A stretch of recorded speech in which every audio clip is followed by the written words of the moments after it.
Welcome to the Second Time Around podcast with LaShawn and Michaela Mims, a weekly conversation about love, life, and marriage from the perspective of a couple who are taking the journey a second time around. But I thank God in all I lost, I found you. As I give you this ring, just know you're my greatest blessing.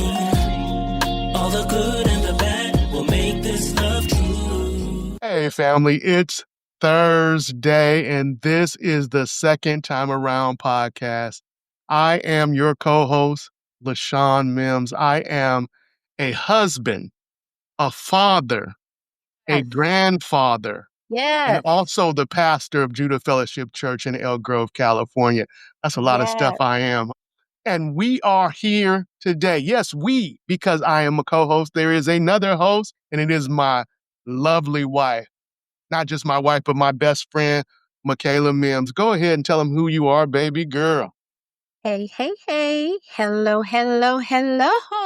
It's your girl, Michaela Mims. I am a wife, a mama, a Mimi, and I always struggle with this part. I guess the title would be leading lady of Judah Fellowship Church in Elk Grove, California, and I am a licensed marriage and family therapist in private group practice, Black-owned, female-owned, all women group practice in the city of Elk Grove, California. I just needed, shameless plug, but that's who I am. Yeah, power to the sisters. Power to the sisters. Power. Well, we are so glad to have you here once again. We are back with a lot of laughs and some seriousness, right? Today, our topic may be a little hilarious in some areas, and it may be some things that may bring a little bit of a tear to your eyes, but we want to talk about love, laughter, and learning curves.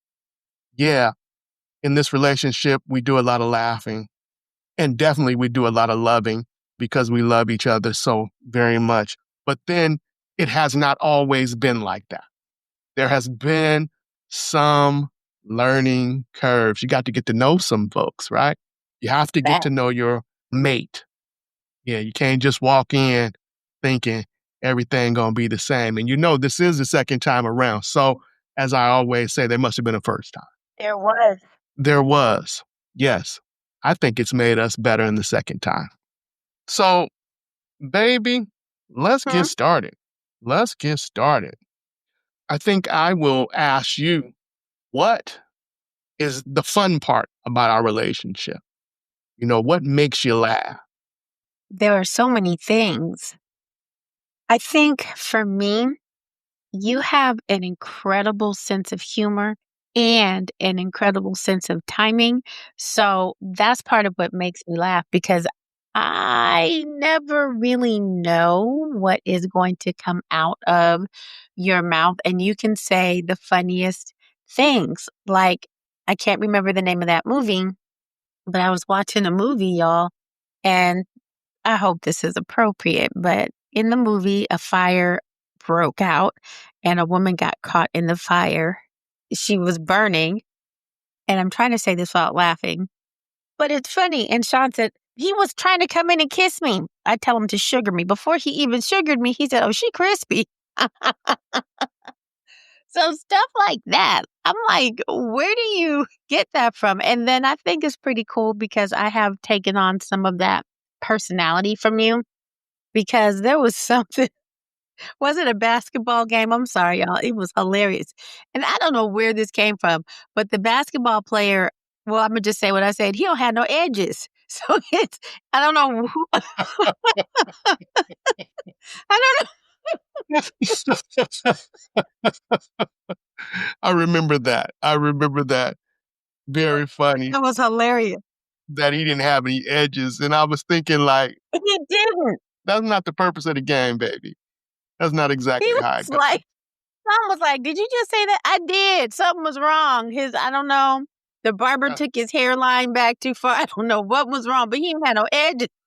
And I was like, poor baby, because he can't be but 25, 26. But anyway, it's stuff like that. Those impromptu moments that we share that Uh-huh, crack me uh-huh, up. So a lot of that is what makes it fun for me, as well as we have developed this humor over the years that is unique to our relationship. And I uh-huh. love that. I love that. So, yeah, that's part of what makes our marriage fun for me. What Mhm. about you? For me, you are just funny sometimes and you're not trying to be funny. I think that goes for both of us. But in my eyes, you say stuff and you're not trying to be funny, or you do stuff, you're not trying to be funny. And I think that's the biggest humor in a Mm, person mm. is that they're not trying to be funny. They're not trying to say stuff on purpose to get a reaction out of you, but they're just being themselves. And I think that is one of the blessings of having you as my friend, my partner, and my wife is this that you are Oh, thank you, boo. funny without trying. Listen, I promise you I'm not trying. I think you compliment my goofiness. There were times when I was, or since I've been in this process of being a therapist, where I felt like I'm too goofy. I Mhm, play too mhm. much and I'm silly and no one's going to take me seriously because I'm a whole grown person. And yet I have this really silly side of me. And I think that you leave space for that. And I believe you even make room for it. That's part of what makes it just incredible for me. If I'm working at home, God, poor Sean on Mondays when I'm working from home or when he goes into work in the afternoon. And so if I'm here in between clients, I promise you, I'm going in that room and I'm doing some sort of dance. And he is like, what is wrong with you? Why are you doing that? Because it's just fun. It's stress relief for me. Yeah, you do that. But at the same time, I think for me, having someone that understands humor, Mm-hmm. because I've gone through life and not everybody understands my humor as a way of relief. I think I've used humor as a way to combat some seriousness sometimes. Mm-hmm. Mm-hmm. There's something going on and it doesn't quite sit right with me. Then I try to make something humorous out of it. I think I will share with our audience. I used to write this little column called The Minister's Corner. You are not going to find it anywhere. I've hit them all. So, and I obviously got ordained as a minister in a denomination. And so they put me not directly on the pulpit, but on the side of the pulpit, almost in a corner. So I created this little newsletter or whatever. I would spend time on it every Monday. I would come in as a review of what had happened the Sunday before. It started to get really big. People started passing it around when they wasn't supposed to pass it around. Mm. People who got it, some people were upset, some people laughed, some people, hey, I'm waiting for next week. But the whole thing started because I had some uneasiness about the things that were happening in the church. It were just some stuff that, hey, come on, we should know, we should do better. So the only way I knew how to deal with them at that particular time was to make humor or make light of it. And that was my relief. That was my way of getting through it. So I would just be humorous about a lot of different things. And humor has always been a part. I think I've shared with our audience, I'm an only child, so I've had to entertain myself. Many people who meet me say, well, you missed your call and you should be out on the road doing comedy. I don't think I'm that good. But I think that there are some things that my mind comes up with, and I'm like, that's funny to me. So I know it's going to be funny to somebody else.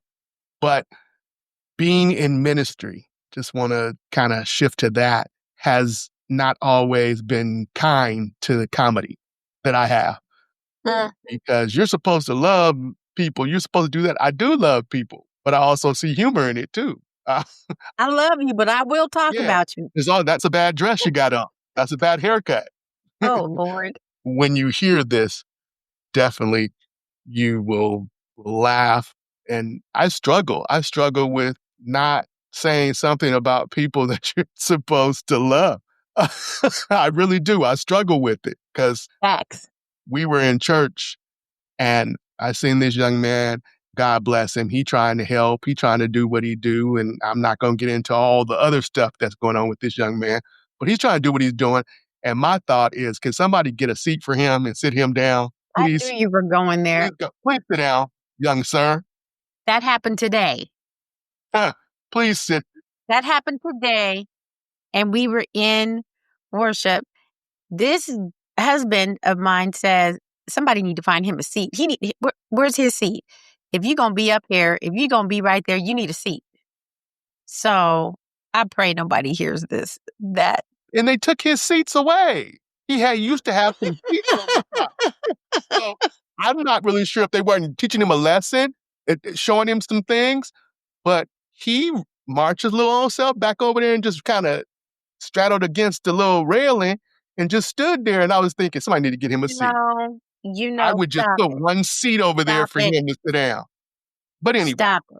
let's move Yes. on because I He could is have you crying about that. loved and special child of God. So you said it out. I wasn't even going to say that, but you said it. Special child of God. Love. So we're talking about love, laughter, and learning curves. What is the things that you have learned about love being married to me for this year, 10 years? A dime, y'all. We are going on the dime year. A dime. Yeah. What are some of the things that you have learned about me? About you or about love? About loving me. I knew you were going to do that. I don't even know. Yeah, That's about loving me. man, yesterday when I was ordering food and I texted you to see what you wanted, as soon as I sent you the question and told you where I was at with my girls, I was like, I already know what he wants. I don't even know why I asked him. I already know. And sure enough, the text comes back with the Cajun pasta. I was like, I don't even know why I asked. I was like, duh, I could have just ordered it and brought it home. But anyway, I think what I've learned about love is that love is one of those things you can't measure, if that makes sense. So what I mean by that is never in my life did I anticipate a love outside of Jesus like the one that I have with you. You have been, oh my gosh, I think I'm going to cry. You have been the greatest support to me. I tell people all the time that you're my biggest cheerleader. I can remember just even from the gate, like as friends, you were showing me as my friend how I deserve to be loved, how I deserve to be treated, how I deserved to be doing life. And you just have this big spirit and big opinions. Now, two sides to every pancake. But I think that the other piece of that in loving me is you have been able to pull my coattail on certain things, and I didn't too much care for it. Still don't, if I'm being if I'm being honest. But I think that that's what love is. I think love is being able to be open and vulnerable and empathetic and offering grace. But I do think a real friend, somebody who values you and cares about you and wants the best for you, I think they'll also pull your coattail. You know, I always have, and I'm going to say a story, but it's not really a story. I remember I was in relationship with somebody and he had irritated my soul. Now, if you all want to hear the whole background and relationship order of how we got together, you can go back to season 1, but I will share just a snip here. So I was dating someone when Sean and I met, and we were just friends. Sean and I were just friends. Say it again, baby. Say it for the people in the back. Yeah, say it for the people in the back. Just friends at that time. But the person how many of us have them? Anyway, Friends. Anyway, I made this post on Facebook about said person I was dating. And when I tell you, I don't think it was 30 seconds after I posted that thing on Facebook. This guy here that I'm married to now called me and said, now, what's going on here? What's this post all about? Do you really think you should post that? And I'm like, well, that's how I feel. I had attitude with him because I was like, how dare you? You're supposed to be on my team. You sound like you're taking up for the other person. And I was so hot with you. And I was like, well, I don't really care what you think. I'm posting it anyway. And he goes, okay, do what you want to do. But, once it's out there, it's out there. And if I was that guy, I would be upset. I don't care. I want him to be upset because his self was wrong. But it was a good lesson. And I can say that now.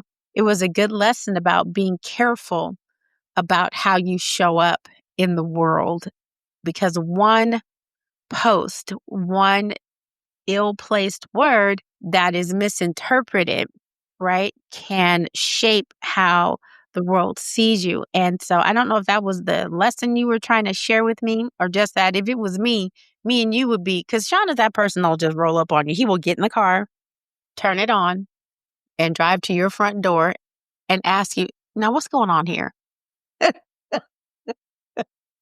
He ain't saying nothing now. No, I'm not saying anything But because that's, you know what I'm saying? that's what love with you is like. Love I with grew you up is, in Double Rock. You hey, I don't want to hear. I'm going to say this, and this is just off of how you this. gonna drop Double Rock and then just go away from it? It's coming back to the rock. It is coming back. So what I believe is there was a passive person who created email because Okay. they were able to say everything. You ever notice that? You got people in your life that were able to Yes. say everything in email.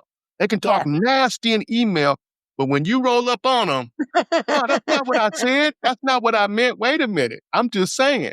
But that's what you wrote. I used to work at this place and they'd tell me, do not get out your seat and go to nobody's desk. Because I would go to people and be saying, now you said in email this. No, I didn't say that. Okay, I'm just wondering because it sounded a little nasty. LaShawn, do not get up again out of your desk. Stay in your desk. Email the person back. I like face-to-face conversation because I like to see what you're talking about. If you got that kind of feeling. Now, that all go with Jesus, though. Don't get that twisted. Jesus, he still lives in my soul. But I also... He confronted people, though. And I think that's important, right? Like, I don't know if that's on topic, but I think it's important to say that Christ did confront people. So let's not start saying what is and what isn't Christ-like, everyone, because it's important for us to realize that Christ did confront people. And I'm trying to be like him. Let's just be honest. I'm trying to be like Jesus more and more each day. So if I got to roll up on you, then you just got to get rolled up on. You know what? I'm sorry. I just had this image of your dad on the bicycle rolling up to the school. Let me tell you something about that. My dad was the king of roll up. He will roll up on you in a hot second. I will share one of these stories, and this is a story that I have not shared before. And I wasn't even there at that time, but I could just see him on the bicycle rolling up to the school. I had to be about a senior in high school. We went to this church, this deacon at the church. My dad is second in charge deacon. This other deacon said something about my dad. I have no idea what he said, but living with my father, I know how it's about to pop off. And so my dad is sitting there. We're at a skating ring during a skating night at our church. And my dad says to me, he's like, I can't believe he said something. And I'm like, Dad, calm down. This is not the place. I just keep saying it to my dad. It's not the place. This is not the place. My dad is getting ready to take the skates off and he's talking to me and he's saying, yeah, he said all that. And the next thing I know, my dad is skating across the skating ring with these strokes, like, and I got shoes on and I'm running. Oh, Lord. And my dad pushes up on the man. I kid you not. My dad runs and says, you said such and such and such and such and such. And no, Brother Mims, wait a minute. And I'm like, Dad, stop. No, I we would pay cannot. money to see that. We cannot. You shouldn't be saying nothing to me. Oh, Dad, let's go back. Let's go back and sit down. As soon as we get home, my dad is telling my mom, Linda, I told him, he don't be playing with me. Yeah. So I think I got a little honest. I think I have a little bit honest because Listen, I definitely would roll up on somebody. you did come by that honest, but I do think that that's part of the love and the laughter that we have, because sometimes I have to catch you and say, no, baby, that's not how that happened. Oh, all right. I'm just trying to make sure, trying to see what's going on up in here. I'm just trying to, see what these folks talk about up in here. Now, So, wait a minute, Pastor Mims is not a bully. Don't get no, that wrong. no, not at But all. I am serious about what you say. You be about what you say. If there's an issue, then let's talk about the issue. If you want to talk and whisper around town by yourself, then at least make it known. If you say my name, say my name, say my name. Remember that? So you got to say my name. Say You my can't say name. him. Who's him? Tell me who you talking about? I do that to people. People want to gossip. Well, he who? Who is he? So we know who we talking about. You know, Why don't we you get know, back on track? what did Oh, Jesus Lord. say? Who do they say I am? Say I am.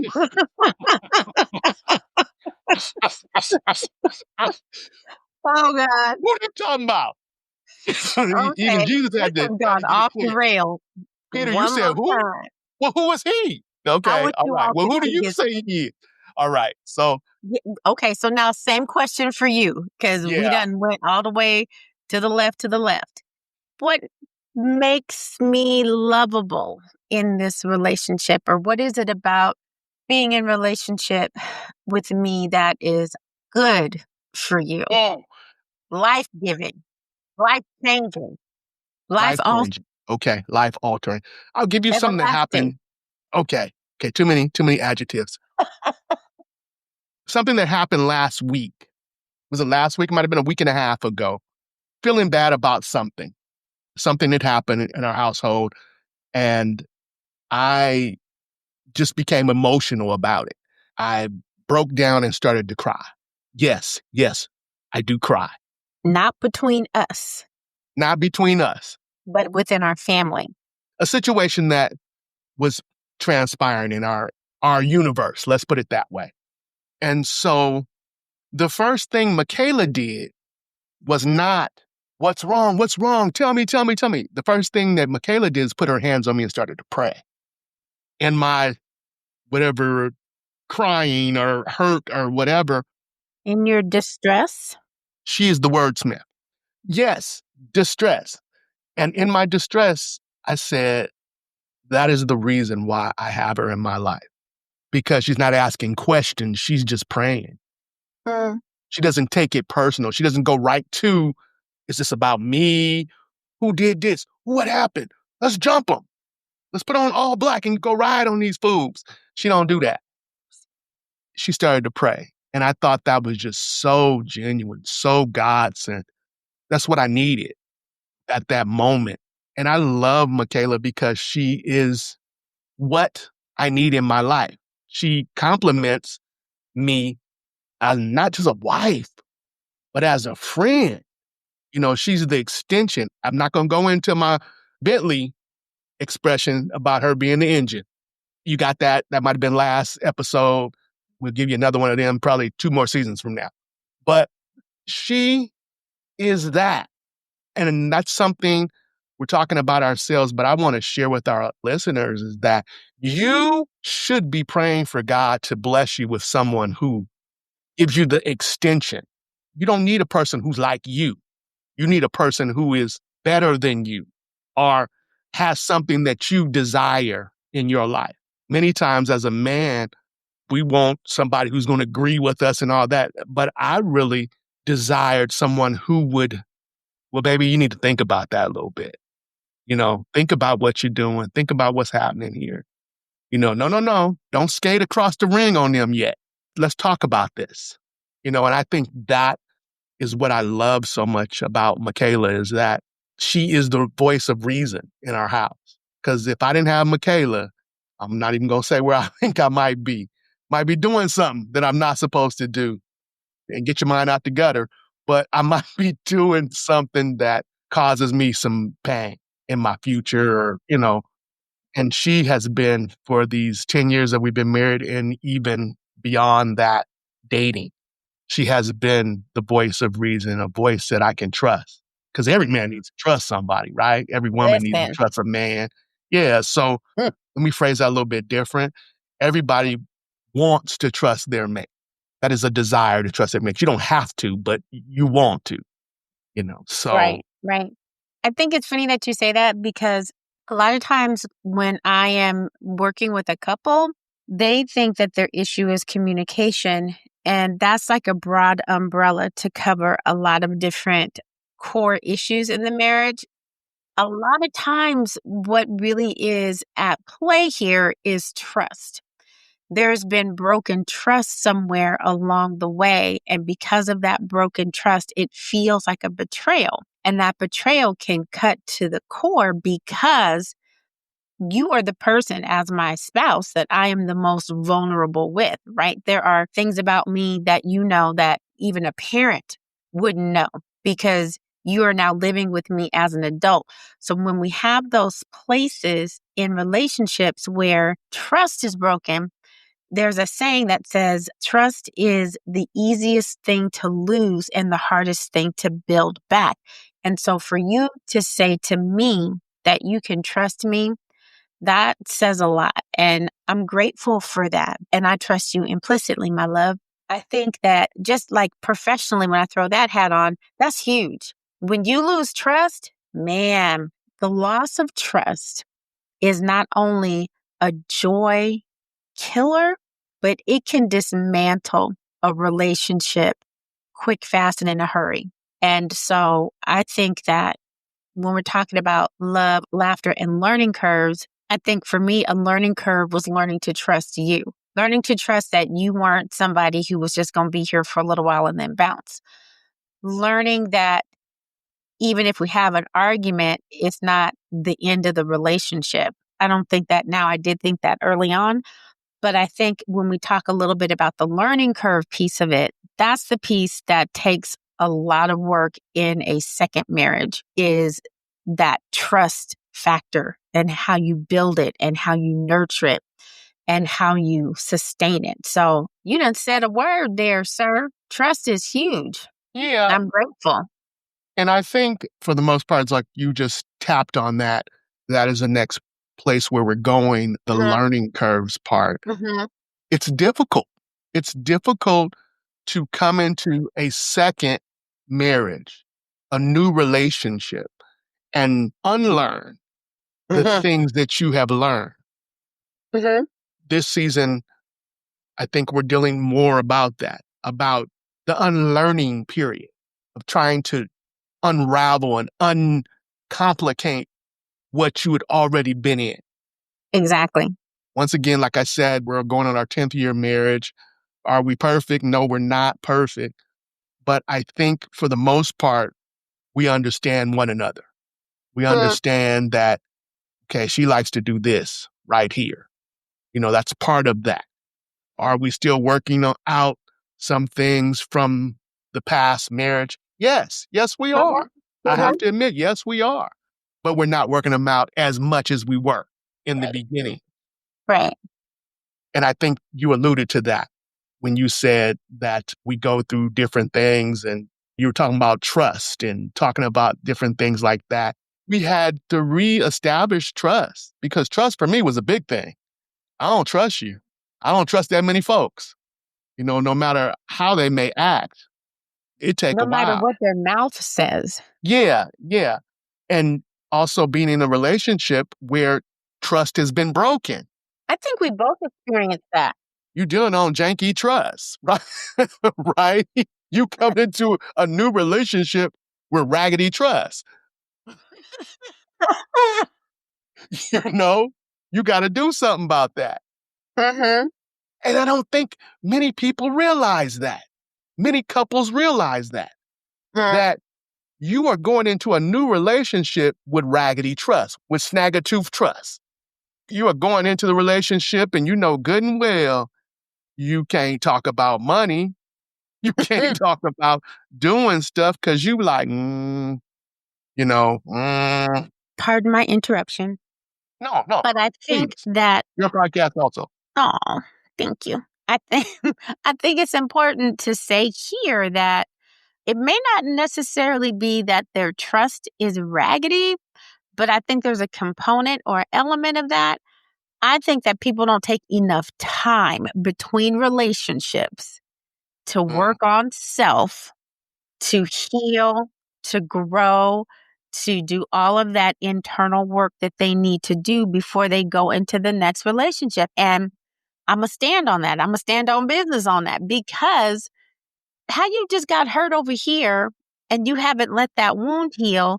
And then here you are trying to mask what you've been through rather than sit in it and deal with it. And so I think that a lot of times people go into now, I'll say this. I think that that's why sometimes if there's multiple marriages, it could be because we haven't taken the time to do the work on ourselves and really do that self exploration, because I wanted to get married, but I didn't think I was going to, because I felt like there was so much wrong with me that I needed to fix all of that first before going into another relationship. And so the learning curve for some people is going to be, are you giving yourself enough time between relationships to heal, to grow? I call them character building opportunities. I might have to trademark that. But anyway, don't nobody take my stuff. But I do think that they are character building opportunities. And looking back on first marriage and going, I was not ready at that young age to be married to somebody. I just was not. I didn't have the maturity that I needed. I had the desire, but I didn't have the maturity. And I think that I should have been, and if my son listens to this, take this like I'm saying it. I really probably didn't have the maturity to be anybody's mama, but I was. And I had to learn along the way. So, but I think with that trust piece, you got to take that time before you go into the next relationship, and you need to learn how to love yourself. You need to learn what you like. You need to be able to be comfortable going out to the movies with you, going out to dinner with you, and enjoying it. Take yourself out. Do those things. Date yourself. And so I think that when you do that and you heal those wounds, the ability to be vulnerable in the next relationship is a little bit easier path to take. Okay, that's my therapist story on that. well, that's good. That's good. I believe that I there's have degree. somebody out here needed to hear that, Mm, and I think that's good advice coming from a professional, I you have know? degrees and a license. How about that? Right, right, right. I feel the same, Mm, that it's sometimes while you were talking, I was thinking of back home, San Francisco, there is a turnoff close to my neighborhood. It's called Alamany Curve. mm-hmm, mm-hmm. And if you Baby, go you hit on that this, curve wrong. yes. The Trouble. curve is set up in a way that when you go around this curve, you see all the cars that hit the Mm-hmm, wall. mm-hmm, mm-hmm. All the black marks. Right. They didn't anticipate the curve Mm, moving this way. I see where you're going. Come on. And I think that is in relationships, we have to anticipate Yes. the curve. There Yes. is going to be a curve at some point. There is Yes. going to be a part where this does not go smooth. This does not go, Mm-hmm. they're going to be a lot. Hey, I love you. I'm laughing with you, but we still got business. We Mm-hmm. still got some things that we don't see eye to eye. There's going to be. Mm-hmm. I have a friend that every time I go around this curve, I see and I think I'll be like, that's right where so and so hit his bug, right? Because everybody has mismanaged or miscalculated that curve. And I think for anybody out there, second time around, your second marriage, the advice that I can give is always anticipate the curve. Anticipate that there is going to be, it is not going to, how we talk about Luther's curl. It ain't always going to quite curl. It ain't always going to quite curl. So you got to be ready for that. Ready. Yes. And I think me and Michaela want to give you those tools. What are some of those tools as we get close to our ending here? What are some of those tools, therapists, that you would say are necessary for people who are approaching the curve? Well, I think first and foremost, it's important to know how to listen actively to your spouse and not listen to rebuttal whatever it is they've said. So you're listening for understanding. You're not listening to plead your case or to say how they're wrong. You're listening to hear your spouse's heart. You're listening to hear between the lines. I say that a lot when I'm working with couples. What do you hear between the lines? Because not everything we say in that initial sentence is what is really happening. So that's my first thing, is to be sure that you are listening for understanding. And in the therapy world, we call that active listening. After you do your active listening, you do a reflective response. You go back to that person and say, okay, so you're saying this and this and this, right? Yes, for the most part. Okay, well, did I miss something? Because I don't want to miss anything. I want to make sure that I got it. So that is how we do communication in a way that is healthy and effective, and not, find the bad guy. Like, you said this, you said that, you. No, the other tool I would give people is called using I statements. So talk about how you feel. I felt abandoned when this happened, not when you did this, but when this situation happened. And by doing that, you're owning your own feelings while you're bringing attention to how the situation made you feel this way. And I think the other thing I would say is do a check-in. Do a weekly check-in, y'all. It's typically called a CEO check-in. You just want to check in. Hey, what was good for you this week in our relationship? What are some things that you think we could do differently? And are there any unfinished conversations that we didn't have that we need to come back to? And just real quick, and you can put your own spin on it. That's what I love about being off on Fridays with you is, yeah, y'all, your girl don't work on Fridays. I worked my whole life, did not work on Fridays. Let the church say amen. Anywho, I love that time during our drive when we go from home to the barbershop, from the barbershop back home, because that really is our time to check in. And we check in on the various ventures we're trying to get going for ourselves. We check in about our children, our grandchildren. Hi, Mimi's booze. Mimi, love you. I know they're not listening, but Mimi does love her booze. So I just think making intentional time for your relationship is wildly important. So that's a few tools. Beyond that, the website is www.stillwatertherapy.com. Yeah, yeah. I was just listening to what you were saying, and it made me think, like our listeners know, I think in music. So I was thinking of SOS by Kindred the Family Soul, a sense of Mm, security. I yes, want to have a sense of security, yes. to know, to check in. You were talking about the check-in. And in Mhm. the song, it talks about, you're going to need to get that. Somebody needs to listen to that. That is on the Love Has No Recession CD or album or project, whatever you want to call I it. love But it them. is called SOS. And you have to listen to how Asia is talking about she just wants to have a sense of security and know that her husband sees her and Mm-hmm. understands that our relationship, they need to check in every now and then and see if the Mm-hmm. relationship is going the right way. That's a little shameless plug. They are But isn't good that friends of cool, that ours. SOS that says save our ship, right? Sense of security. I love that play, how they did that, because if I have a sense of security, it will save our ship Right, relationship. right. Oh, Michaela Mims. That's good. That's good stuff, baby. That's good stuff, baby.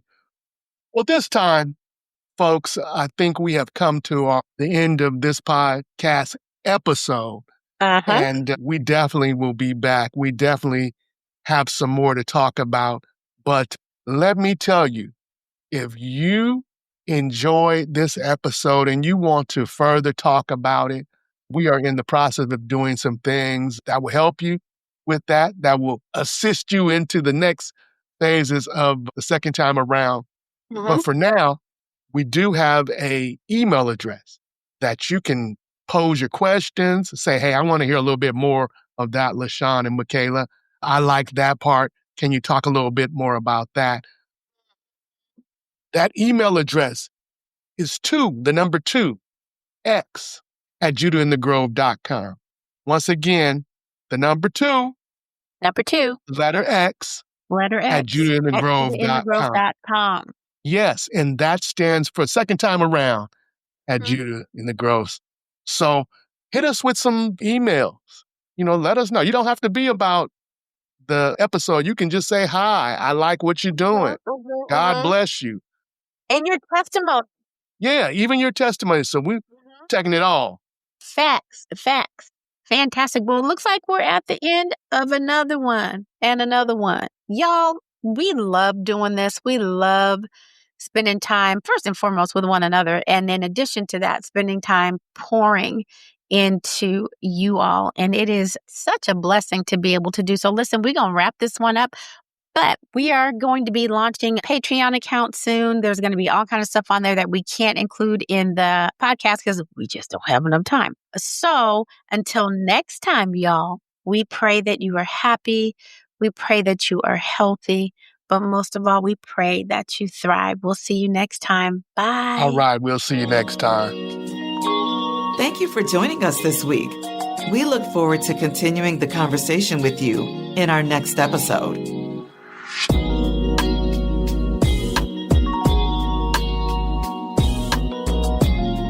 Our love